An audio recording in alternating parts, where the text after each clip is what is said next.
Bonjour, bienvenue dans ce JT. Gilles Paris, au pays des kangourous, l'auteur de l'autobiographie d'une courgette, vient nous présenter son nouveau livre paru aux éditions Don Quichotte.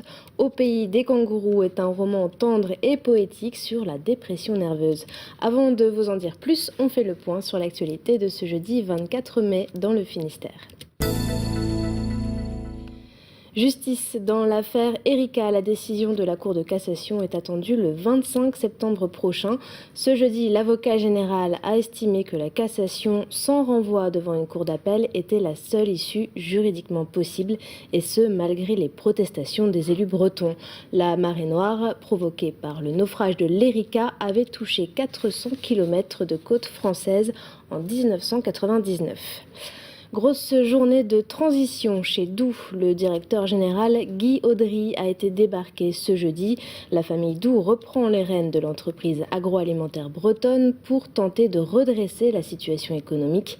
Erwan Lousseau a rencontré Nadine Normand du syndicat EFO à la sortie du comité central d'entreprise qui avait lieu ce jeudi au siège à Châteaulin. Aujourd'hui, nous avons eu un comité central d'entreprise où nous avons eu la grosse surprise d'avoir un changement au niveau de la direction générale. Donc l'ancienne direction a été suspendue et le flambeau a été repris par monsieur Jean-Charles Doux, qui est directeur général, et un retour de monsieur Briec-Bounour dans le groupe Doux. Ça nous rassure d'une certaine manière parce que il y a quand même la connaissance. Monsieur Doux connaît très très bien l'entreprise et puis il est attaché. C'est quand même une entreprise familiale. Une réunion devrait se tenir d'ici une quinzaine de jours où la direction générale devrait nous apporter des réponses à nos questions qui sont en attente de retour, et également nous apporter des réponses sur l'activité de certains sites. Le message a été donné ce matin à la direction générale.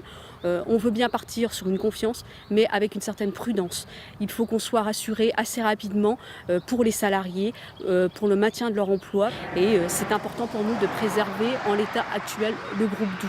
Il y a eu trop de casse avec l'ancienne direction. On a perdu énormément de collègues qui ont été licenciés, et aujourd'hui on s'aperçoit que ça n'a pas répondu à la problématique qu'on connaissait. Vous l'avez tous remarqué, le soleil a chauffé ce jeudi dans le Finistère, mais gare aux UV, dangereux pour la peau au naturel, mais aussi lorsqu'on en abuse en cabine. La ministre de la Santé, Marisol Touraine, souhaite d'ailleurs durcir la réglementation sur les cabines UV, mieux avertir sur les risques, renforcer la qualification du personnel, autant de mesures qui enflamment le débat entre les scientifiques et les instituts de beauté. Explication de Pauline Ferco et Mathilde Kemener. Une séance de bronzage en cabine serait l'équivalent d'une exposition de même durée au soleil de midi sur une plage des Caraïbes. Ces cabines UV sont responsables de 80 morts par an dus à des cancers de la peau. Aujourd'hui, le gouvernement souhaite durcir la réglementation, mais pour les dermatologues, l'idéal serait de les supprimer totalement. Ils sont quand même responsables d'à peu près plus de 300 mélanomes par an. C'est ce qui a été estimé dans l'étude récente. C'est beaucoup trop. Les projections à 20 ou 30 années font état d'une augmentation encore de ces mélanomes. C'est pas raisonnable de continuer à offrir presque en libre service des systèmes comme ça qui sont dangereux pour la santé. Une véritable déclaration de guerre aux marchands de soleil, comme Michel à Brest, qui prend pourtant soin de jouer la carte de la prévention avec ses clientes. Pour elle, le problème viendrait plutôt des comportements excessifs de certaines personnes. Comment réussir à régler ça? C'est qu'elle peut aller très bien dans plusieurs centres et on ne le sait pas. Donc ça, c'est... Mais comment régler ça? Ou quand une personne vous dit ne pas être sous médicaments, moi je sais que je fais signer la personne comme quoi je vais lui poser toutes les questions, mais elle peut complètement me répondre n'importe quoi, je n'ai pas de preuves. Et oui, en cabine comme sur les plages, chacun doit prendre ses responsabilités. L'essentiel est de limiter son exposition et bien sûr de se protéger.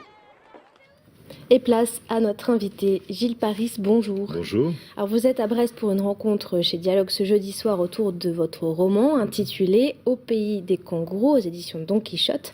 Un roman, je le disais tout à l'heure, tendre et poétique sur la dépression nerveuse vue par un enfant de 9 ans. Alors pourquoi déjà un sujet sur la dépression ? Parce que j'en ai vécu moi-même et que je voulais essayer de faire comprendre aux gens ce que c'était que la dépression. C'est un sujet qui est à la fois très anxiogène, très tabou en France, alors qu'on est probablement le pays le plus consommateur d'antidépresseurs, même en Europe.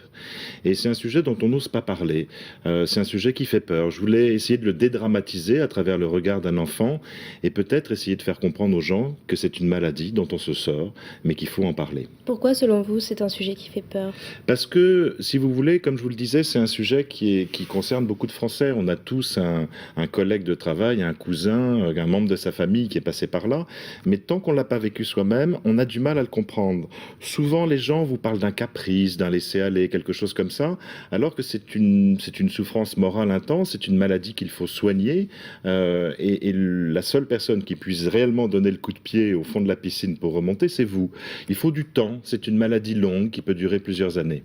Alors parlez-nous de cet enfant, Simon, le narrateur de cette histoire finalement. Qui est-il? Alors Simon, c'est un enfant unique, il a 9 ans, il vit à Paris dans un milieu plutôt favorisé, il est très très lié avec son père, ils ont des complicités de jeu, d'amitié, d'amour entre eux. Il a une maman qui est pas souvent là, qui est une carriériste, qui passe sa vie en Australie, d'où en partie le titre Au pays des kangourous, et qui ne va pas revenir quand le père entre en dépression, car le petit Simon, un beau matin, va découvrir son papa caché à l'intérieur d'un lave-vaisselle et va comprendre que quelque chose ne tourne pas vraiment rond avec ce papa, qui est une sorte de papa poule, qui écrit pour les autres, qui n'a pas vraiment d'ambition littéraire, mais qui aime cette disponibilité que lui donne cette vie pour aimer évidemment ce fils avant tout, quoi. Alors vous laissez dans ce roman une place très importante à la poésie, à travers les rêves de Simon, et à l'irrationnel quelque part, avec des séances de spiritisme de sa grand-mère. Alors est-ce que la dépression peut s'expliquer finalement par l'imaginaire ? Je pense qu'elle peut s'expliquer à la fois par l'imaginaire, par la poésie, par l'humour. Curieusement.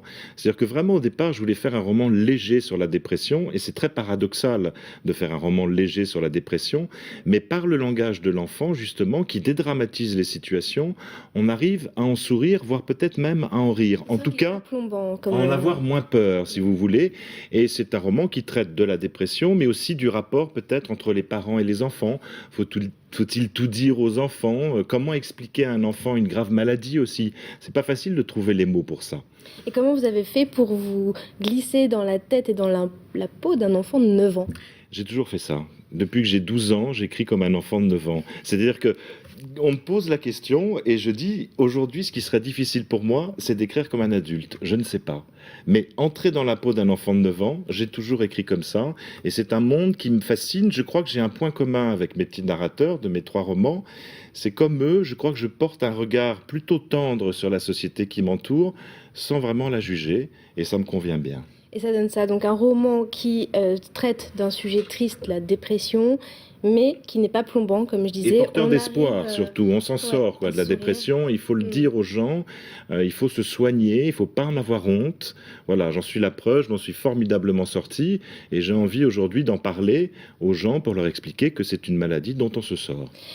Quels sont vos projets pour la suite, Gilles Un prochain roman sur lequel je travaille déjà et qui sortira d'ici 2 ans, parce que j'étais plutôt habitué à faire un roman tous les 10 ans, donc j'encombrais pas trop les librairies. Mais l'accueil a été plutôt chaleureux sur celui-là, donc j'ai envie de publier d'ici 2 ans à peu près. Merci beaucoup Gilles Paris d'être Merci. venu sur ce plateau nous parler de votre roman Au pays des kangourous aux éditions Don Quichotte. Voilà, c'est la fin de ce journal. Merci à tous de l'avoir suivi et je vous donne rendez-vous demain pour un nouveau JT. Au revoir.